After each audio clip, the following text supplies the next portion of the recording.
ایران کا ایک شہر ہے کرمان، وہاں پہ ایک شخص ہے حاج ماشاءاللہ، غالباً اب بھی زندہ ہے۔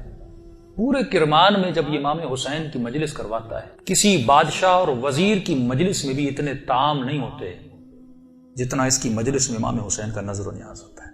ہمارے ایران کے استاد کہتے ہیں کہ جب میں ان سے ملنے گیا اور اسی نیت سے ملنے گیا کہ پوچھوں تو صحیح آپ کے پاس اتنا پیسہ آتا کہاں سے کہ آپ امام حسین کے اتنے سفرے اور اتنے طعام لگاتے ہیں۔ جب ملنے گیا تو کہا کہ ایک بوڑھا سا تھا 70 ایئرز کا، چہرے پہ عجیب نورانیت تھی، اور بیٹھا اور مجھے کہنے لگے کہ آج تک حسین کی میں نے جب بھی نیاز کیا میں نے جیب سے ایک پائی نہیں لگائی، مجھے نہیں پتا یہ کہاں سے آتا ہے، کون دے کر جاتا ہے، کہ پھر بھی یہ کیسے ہوا؟ میں نے آپ کے بارے میں بڑی چیزیں سنی۔ اس نے کہا کہ آج سے تقریباً 50 سال پہلے میرا کام تھا نجاری کا، جو لکڑیاں بناتے ہیں نا، لکڑی کا کام کرتا تھا، اور میری بڑی الفت تھی، محبت تھی امام حسین سے، میری زندگی عشق حسین کے محور میں گھومتی تھی۔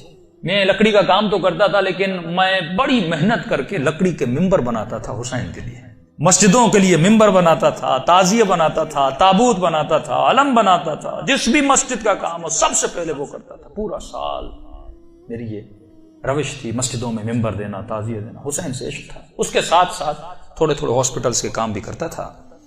ایک دن کام کرتے کرتے اچانک مجھے اپنی کڈنیز میں بہت تکلیف ہوئی، میں نے درد کو دیکھے اندیکھی کر دی، 2-3 ہفتے گزرے، تکلیف بڑھتی گئی، یہاں تک ایک دن اتنی تکلیف ہوئی میں بے ہوش ہو کے گر گیا۔ مجھے ہاسپٹل لے جایا گیا، ڈاکٹرز نے مجھ سے کہا کہ کب سے تکلیف ہے؟ میں نے کہا 2 ہفتے سے تکلیف پڑ گئی ہے۔ انہوں نے کہا جلدی جا کر اپنی یورین کے ٹیسٹ دو۔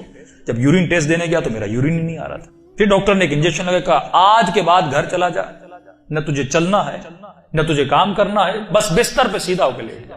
کہ جب گھر پہنچتے پہنچتے میرے پاؤں پھول گئے، اور کہتا ہے کہ مولانا اس دن کا سونا 4 سال تک میں اسی طرح بستر پہ سویا رہا، بدن پھول گیا، نہ ہاتھ ہلا سکتا ہوں نہ پاؤں ہلا سکتا ہوں، یہاں تک کہ میں نے آنکھوں سے دیکھنا بھی چھوڑ دیا، بس مجھے کانوں سے آوازیں سن پاتی تھی۔ جب اس تکلیف میں پہنچا نا، اپنے جتنے رشتہ دار تھے سب چھوڑ کے چلے گئے۔ ایک میری بوڑھی ماں تھی، لوگ میرے قریب نہیں آتے تھے کہ یہ بیمار ہے اس کے قریب نہیں جاؤ، لیکن میری بوڑھی ماں میری خدمت کرتی رہی۔ ماؤں کی قدر کرو جب تک زندہ ہے۔ کہ اس ماں نے میری خدمت ایسے کی جیسے میں بچہ تھا۔ کہ ایک دن مجھے یہ ہو گئے ہاسپٹل آنا جانا، بدن بہت پھول گیا، کھال بالکل نرم ہو گئی۔ کہ ہاسپٹل لے جایا گیا، ڈاکٹر نے جب مجھے پلٹا تو میری پیٹھ پہ کیڑے پڑ چکے تھے کیونکہ بدن نرم ہو چکا تھا۔ میری ماں ڈاکٹر کو کہتی تھی بیٹے کو پانی پلاؤں، کہتا تھا نہیں، بس چمچ کو گیلا کر کے اس کی زبان پہ رکھو۔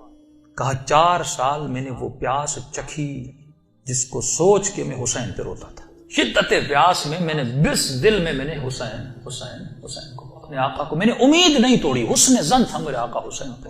کہ جب آخری دن ہاسپٹل میں گئے تو ڈاکٹرز نے میری ماں کو کہا بس یہ چند دن کا مہمان ہے، اسے گھر لے جاؤ۔ یہ میں نے آواز سنی، اور سنی تو میں رو پڑا۔ کہا امام حسین 4 سال سے آپ سے امید لگا کر بیٹھا، مولا کیا آپ کا عاشق اسی طرح مر جائے گا؟ دنیا کیا کہے گی حسین کے ممبر بناتا تھا اور حسین نے اسے شفا ہی نہیں دی۔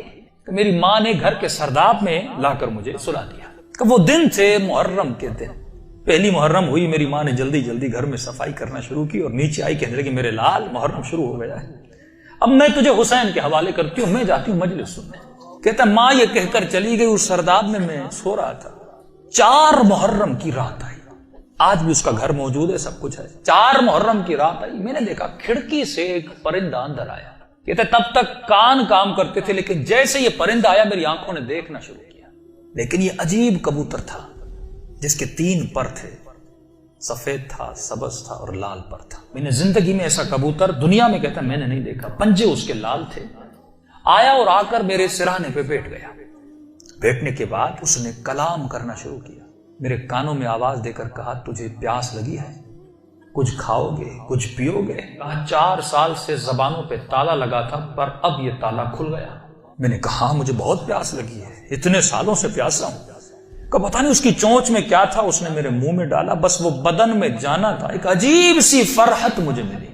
پھر وہ پرندہ اڑا اور اڑ کے سامنے کرسی تھی اس پہ بیٹھ گیا۔ اب میں اپنے ذہن میں یہ کہہ رہا تھا کہ مولا حسین اگر تو نے بھیجا ہے تو یہ اڑ کے میرے پاس آئے گا یا میرے بستر کے نیچے جائے گا، اگر تو نے نہیں بھیجا یہ اڑ کے چلا جائے گا۔ اتنا کہنا تھا، وہ پرندہ اڑا اور میرے بستر کے نیچے جا کر بیٹھ گیا۔ کہ بس اتنا ہوا، لیکن ابھی بھی بستر پہ لیٹا ہوا ہوں، لیکن تھوڑی فرحت مجھے مل چکی ہے۔ اب سوچ رہا ہوں یہ پرندہ کون ہے، کہاں سے آ رہا ہے۔ اتنے میں صبح ہوئی، میری ماں نیچے سرداب میں آئی اور اس کے ہاتھ میں رومال تھا۔ پہلے زمانے میں جب لوگ روتے تھے تو ایک رومال رکھتے تھے۔ کہ جلدی دوڑی آئی اور گیلا سا رومال تھا، اس نے اس رومال کو میرے اوپر نچوڑنا شروع کیا۔ تو میں نے کہا کہ اماں یہ کیا ہے؟ کہا یہ حسین کے غم میں جو آنسو بہائے نا تیرے بدن پہ مل رہی ہو تاکہ خدا تجھے شفا دیتے۔ کہ یہ کہہ کر میری ماں چلی گئی۔ جیسے جا رہی تھی میں نے کہا اماں اگر زحمت نہ ہو، ایک کبوتر ہے اس بستر کے نیچے، اگر زحمت نہ ہو اس کے لیے تھوڑا دانا اور پانی رکھ لو۔ ماں نے کہا کبوتر کہاں سے؟ کہا بس رکھ لو۔ کہ ماں آئی اور اس نے نیچے دانا رکھا، پانی رکھا، چلی گئی۔ کہتے غالباً 10 محرم کا دن ہوا، عاشورہ کا دن ہوا۔ میں نے کہا مولا حسین آپ کی عاشورہ بھی آ گئی، اب بھی مجھے شفا نہیں دو گے؟ کہا رو ہی رہا تھا کہ اچانک میرے کمرے کا دروازہ کھلا اور میں نے ایک نورانی شخص کو اندر آتے ہوئے دیکھا۔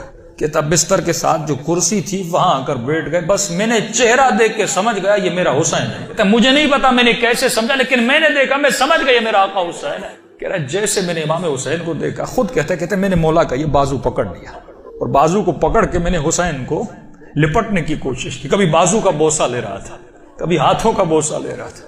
کہتا جب میں نے ہاتھ دیکھے نا تو مولا کی انگلیاں کٹی ہوئی تھی۔ میں نے کہا میں قربان جاؤں میرے آقا، 4 سال سے انتظار ہے، میری جان آپ پہ فدا مولا، اتنی دیر لگا دی اپنی زیارت کر۔ امام حسین نے اپنا ہاتھ میرے سر پہ پھیرنا شروع کیا۔ کہا آج ماشاءاللہ ہم آ گئے، ہمارا انتظار تھا، ہم آ گئے، تیرا انتظار ختم ہو گیا، بتا تجھے کیا چاہیے؟ میں نے کہا میں نہیں بتاؤں گا، آپ کو پتا ہے مجھے کیا چاہیے، آپ میرے حال کو دیکھ رہے، میں زبان سے کچھ نہیں مانگوں گا، آپ کو پتا ہے کہ مجھے کیا چاہیے۔ اتنا کہنا تھا، حسین نے میرے وجود پہ ہاتھوں کو پھیرنا شروع کیا، میرے ہاتھوں کو پھیرا، میرے کاندھوں کو پھیرا، میرے جسم پہ ہاتھ لگائے۔ کہا آج ماشاءاللہ جو تجھے چاہیے تھا حسین نے دے دیا۔